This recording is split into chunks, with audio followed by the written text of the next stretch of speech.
The Railway, from Cleg Kelly by S.R.Crockett. A railway never sleeps. 1,000 watchful eyes are at this moment glancing through the bull's-eyes of the driver's cab. 1,000 strong hands are on the driving lever.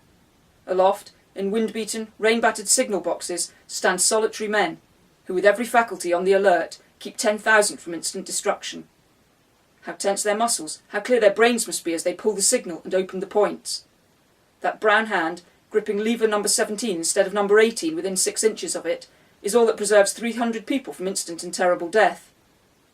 That pound or two of pressure on the signal chain, which sent abroad the red flash of danger, stopped the express in which sat our wives and children, and kept it from dashing at full speed into that over-shunted truck which a minute ago toppled over and lay squarely in the racer's path.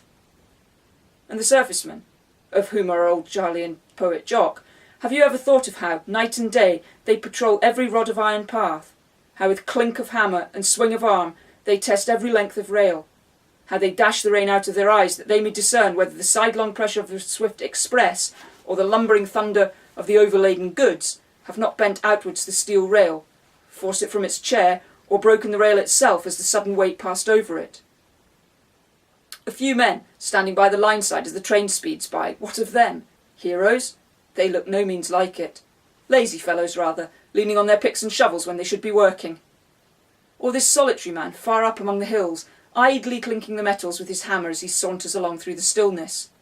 These are the surface men, and that is all most know of them. But wait. When the night is blackest, the storm grimmest, there is a bridge out yonder which has been weakened, a culvert strained where a stream from the hillside has undermined the track. The trains may be passing every quarter of an hour from each direction. Nevertheless, a length of rail must be lifted and laid during that time. A watch must be kept. The destructiveness of nature must be fought in the face of wetness and weariness. And in spite of flagmen and fog signals, the train may come too quick round the curve.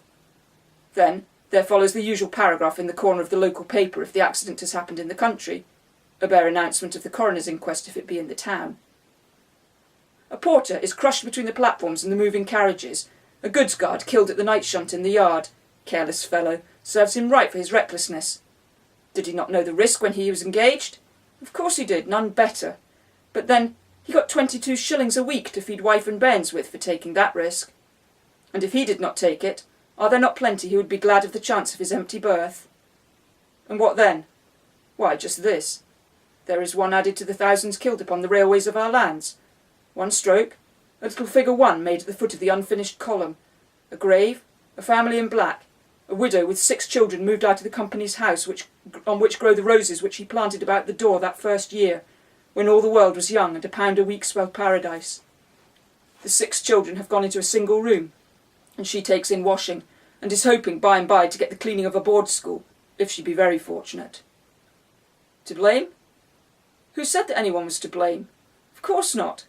Are we not all shareholders in the railways? And do we not grumble vastly when our half-yearly dividend is low? So lengthen the hours of these overpaid lazy fellows in corduroys. Lengthen that column over which the Board of Tracks clerk lingers a moment ere he adds a unit.